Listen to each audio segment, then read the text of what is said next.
নমস্কার, পিঙ্কি কিচেনে সবাইকে স্বাগত। আজ তোমাদের সাথে শেয়ার করব শাডিং মাছের তেল ঝাল। তার জন্য আমি এখানে শাডিং মাছ নিয়ে নিয়েছি 500 গ্রাম। 500 গ্রাম শাডিং মাছকে একদম বেছে ধুয়ে পরিষ্কার করে একটা থালার মধ্যে রেখে দিয়েছি। এবারে মাছের মধ্যে নুন আর হলুদ ভালোভাবে মাখিয়ে নিচ্ছি। এই শাডিং মাছটা নদীর মাছ, কিন্তু এত সুন্দর টেস্ট কি বলবো তোমাদের বন্ধুরা। তোমরা যদি না বানিয়ে থাকো বা মাছটা যদি না খেয়ে থাকো, একবার অবশ্যই ট্রাই করতে পারো। আর একদিকে আমি কড়াইয়ের মধ্যে তেলটা গরম করতে দিয়েছি, গ্যাসটা সিমে রেখে ততক্ষণ আমি মশলাটাকে রেডি করে নিচ্ছি। নিয়ে নিয়েছি 2 চামচ মতো টক দই, তার মধ্যে দিয়ে দিলাম 1/2 চামচ মতো হলুদের গুঁড়ো, 4 ভাগের 1 ভাগ ধনে গুঁড়ো, 4 ভাগের 1 ভাগ জিরে গুঁড়ো। এবারে এটাকে চামচ দিয়ে ভালো করে মিশিয়ে নিচ্ছি। কড়াইয়ে তেলটা আমার গরম হয়ে গেছে, এক এক করে মাছগুলোকে আমি তেলের মধ্যে দিয়ে দিলাম। মাছগুলো একটু লাল লাল করে ভেজে নিতে হবে। দেখো 3 পিস আমার ভাজা হয়ে গেছে, বাকি যে মাছগুলো আছে সেগুলো আমি লাল লাল করে একবারে ভেজে তুলে নিলাম। এবারে ওই কড়াইয়ের মধ্যে যেটুকু তেল আছে তার মধ্যে দিয়ে দিলাম 1/2 চামচ গোটা জিরে, একটি তেজপাতা আর একটা মিডিয়াম সাইজের পেঁয়াজকে কুচি করে রেখেছিলাম, সেই পেঁয়াজ কুচিটাও দিয়ে দিলাম। দিয়ে খুব ভালো করে পেঁয়াজটাকে একটু ভেজে নিচ্ছি। গ্যাসের ফ্লেমটা মিডিয়ামে রেখে রান্নাটা করছি। পেঁয়াজের কালারটা আস্তে আস্তে চেঞ্জ হতে শুরু করে দিয়েছে।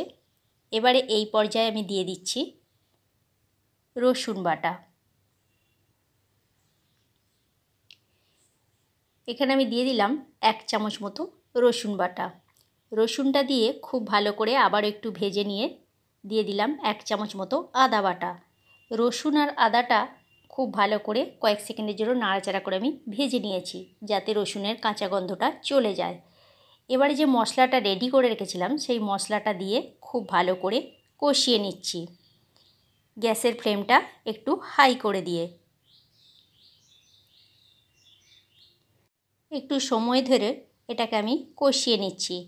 এবারে এই পর্যায়ে দিয়ে দিচ্ছি 2টো শুকনো লঙ্কাকে আমি বেটে রেখেছিলাম, সেই শুকনো লঙ্কা বাটাটা এর মধ্যে দিয়ে দিলাম। তোমরা চাইলে লঙ্কা গুঁড়োও ব্যবহার করতে পারো, আমি এখানে বাটা মশলা দিচ্ছি। আর ঝালটা সম্পূর্ণ তোমরা তোমাদের স্বাদ অনুসারে দেবে, আমি আমার স্বাদ অনুসারে দিয়েছি। এবারে দিয়ে দিলাম একটা টমেটো কুচি। টমেটো কুচিটা দিয়ে আবারও খুব ভালো করে নাড়াচাড়া করে কষিয়ে নিচ্ছি মশলার সাথে। দিয়ে দিলাম স্বাদ মতো লবণ। লবণ দিয়ে আবারও খুব ভালো করে কষিয়ে নিচ্ছি।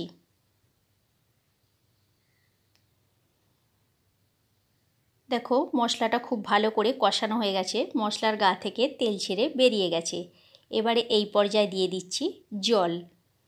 যে মশলাটা রেখেছিলাম বাটির মধ্যে, সেই বাটিটা ধুয়ে সামান্য পরিমাণে একটু জল দিয়েছি, তার সাথে আরও 1 কাপ মতো জল দিয়ে দিলাম। এবারে ঝোলটা ফুটতে শুরু করে দিয়েছে। এবারে এই পর্যায়ে আমি দিয়ে দিচ্ছি ভেজে রাখা মাছগুলো।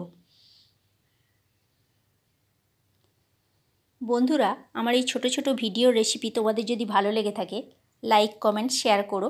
আর আমার চ্যানেলে যদি নতুন বন্ধু হয়ে থেকো তাহলে আমার চ্যানেলটি সাবস্ক্রাইব করার অনুরোধ রইল। আর ফেসবুক পেজ থেকে দেখে থাকলে আমার পেজটি ফলো করে নিও। মাছগুলো আমি দিয়ে দিয়েছি, এবার এটাকে মিনিট 5 মতো হতে দেব, যাতে মাছের মধ্যে রসটা ভালোভাবে ঢুকে যায়। মিনিট 5 পর আমি ফিরে আসছি, তোমাদেরকে দেখাবো। মিনিট 5 আমার হয়ে গেছে, তার মাঝে আমি একবার মাছগুলোকে উল্টে দিয়েছিলাম। শাডিং মাছের এই তেল ঝাল রেসিপিটা আমার তৈরি হয়ে গেছে। এবার আমি গ্যাসের ফ্লেমটাকে অফ করে দিচ্ছি আর ওপর থেকে একটু ধনেপাতা কুচি ছড়িয়ে দিলাম। এবার এটাকে প্লেটের মধ্যে ঢেলে নিচ্ছি। এই শাডিং মাছের তেল ঝালটা গরম ভাতের সাথে খেতে অসাধারণ লাগে। তোমরা অবশ্যই বাড়িতে একবার ট্রাই করো বন্ধুরা। আর কেমন লাগলো কমেন্ট করে কমেন্ট বক্সে অবশ্যই জানিও। দেখো রেসিপিটা তৈরি হয়ে গেছে, এবার আমি প্লেটের মধ্যে এটাকে তুলে নিচ্ছি, নিয়ে এটাকে পরিবেশন করে দেব। আজকের মতো তাহলে এইখানেই। নেক্সট ভিডিওতে দেখা হচ্ছে তোমাদের সাথে আগামীকাল। ততক্ষণ পর্যন্ত ভালো থাকবেন, সুস্থ থাকবেন।